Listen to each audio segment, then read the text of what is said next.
Bonjour et bienvenue dans Bref de Poésie. Aujourd'hui dans Bref de Poésie, Bassin versant de Michel Diaz, publié aux éditions Musimo et préfacé par Jean-Marie Alfroy. Un très très beau recueil, j'ai pris énormément de plaisir à le découvrir déjà et à préparer cette lecture. Alors, bassin versant, territoire vers lequel ruissellent les eaux nées d'un côté ou de l'autre de la ligne zigzagante et indéfinie du partage des eaux. Il y a une très belle préface de Jean-Marie Alfroy, donc je ne vous dirai que la dernière phrase en guise de lancement. Alors, puisque la vie est le vaste théâtre du monde, laissons-nous emporter par un verbe inspiré qui se propose de nous ramener au plus près de nous-mêmes. Et là, je ne puis vous lire l'intégralité du recueil, même si je serais très tenté. Donc, pour aujourd'hui, il y aura 3 extraits. Le premier s'intitule « Quel Orphée pour quel Eurydice ?» et il est dédié aux exilés. Tournée d'eau à la mer dévoreuse, aux plages du naufrage et aux corps échoués dans les brumes qui se referment sur l'immensité infinie du ciel. Courir droit devant soi, s'échapper, ne rien abandonner à la douleur laissée derrière, pieux durci au feu des années. Tenter de s'introduire, par effraction ou ruse, dans la citadelle des rêves forgés, en dépit d'elle, par-dessus la nuque des désolations et des heures de rude épreuve. Dans la plus grande solitude de ce qu'on appelle la terre des autres, on désire toujours un visage. On ne peut que le désirer, celui-là. Un visage, addition de tout se rencontrer, que l'on ramènerait du fond de sa pénombre et que l'on déferait de son écorce de silence et d'indifférence. Beauté fragile qui frémit en soi, retient celui-là seul, dont on ne pourrait qu'être ému par le murmure de ses mots, la grâce du sourire, la complicité du regard. Un visage, reflet de soi, reflet aussi en soi. Un visage qui interpelle, sa présence tout à côté. Promesse d'alliance entre le cœur qui bat d'un sentiment étrange et les yeux qui le dévisagent, quand le regard s'attarde à en reconnaître les traits. Regard qui brille quand il commande au cœur de le respirer au plus près de son souffle, comme s'il respirait de sa propre pensée, au plus près de son âme. Qu'il est long le chemin vers le jour d'impossible quiétude, d'inespéré salut. Qu'il est long le chemin pour qui épuise son regard aux pierres de sa solitude et à l'étrange dureté du monde, n'y cherchant que la voix de son acquiescement aux promesses de l'avenir. Qui ne peut que se retourner sur les herbes tendres du souvenir, au risque de tout perdre.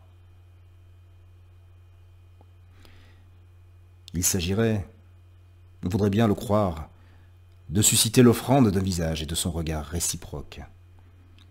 Il s'agirait, et on voudrait le croire encore, de réduire des rêves brisés, les lignes de fracture, et d'étreindre sous la blessure, saignant toujours à vif, la lumière apaisée du jour, comme si, en prenant l'apparence, en connaissant la fin, elle prenait des airs de dernier crépuscule du monde.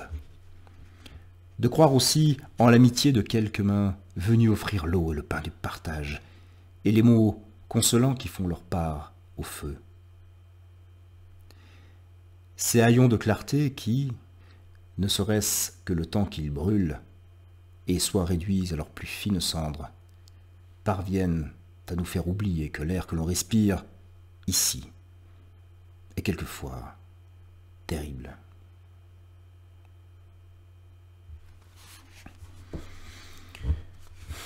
Un second texte intitulé « Au clou rouillé du soir ».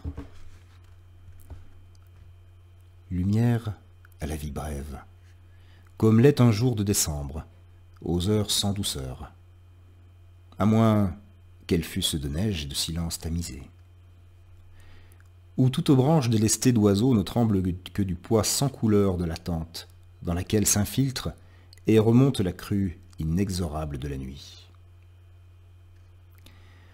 On observe cette heure dont on ne sut que faire, dont les fleurs de givre s'accrochent aux barbelés des mots et aux ronces de la mémoire, essayant de comprendre en quoi ce qui s'achève allège de sa solitude tout ce qui a déjà échu. Ces coulisses d'un temps d'où l'on ne revient pas. On est au bord de rien, comme aussi bien au bord de tout l'imprévisible.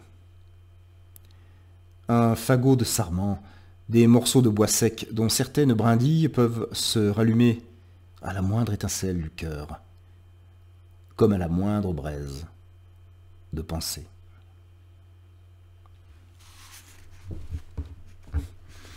Et un troisième et dernier texte pour présenter ce magnifique recueil intitulé « Arcane de la pluie ».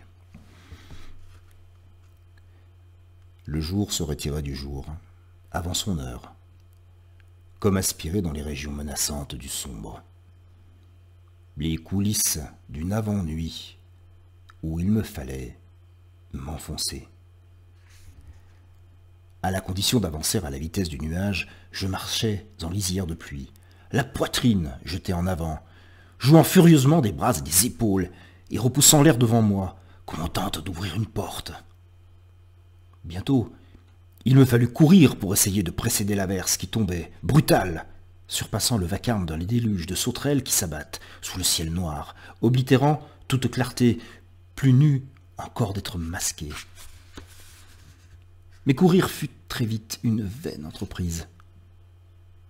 La pluie allait son train de cheval emballé, cinglé par la lanière exacte des éclairs.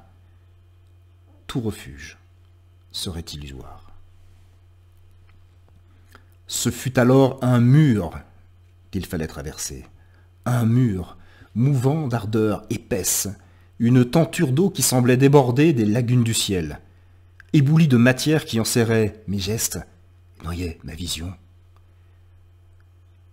Mon vêtement de pluie n'était plus qu'une peau collante qu'il me faudrait, comme une mue, arracher de moi par lambeaux, peut-être au risque d'arracher la mienne qui, avec l'autre, ne faisait plus qu'une. Quand la pluie se calma, la lumière revint, là-bas. Un index de soleil sur la cime des arbres. Quelque chose était là. Le secret d'un mot retenu sur le bord d'une lèvre, que je serais seul à entendre, à déchiffrer peut-être. Je déposai mon sac sur le bord du chemin et me sentis près de pleurer. De surprise ou de désarroi, je ne saurais le dire. Mais c'était comme si la pluie, m'ayant plongé dans une dimension de l'espace et du temps que j'avais jusque-là ignoré, m'avait rendu à quelque chose, un état antérieur à moi-même qui n'avait ni forme ni nom, cœur et esprit lavés, hissés comme une voile sur un océan inconnu. Silence d'un espace où la pluie s'égouttait parmi les frondaisons, troué dans les nuages d'où s'écoulait sans doute la beauté, une poussière de lumière, qui avait la blafarde et inconsistante clarté d'un rêve, un monde, je le devinais, une bulle de temps primitif, suspendue et flottante, que je ne voudrais plus quitter, sinon en renonçant à ce qui, de moi-même, avait cru un instant comprendre de l'éternité.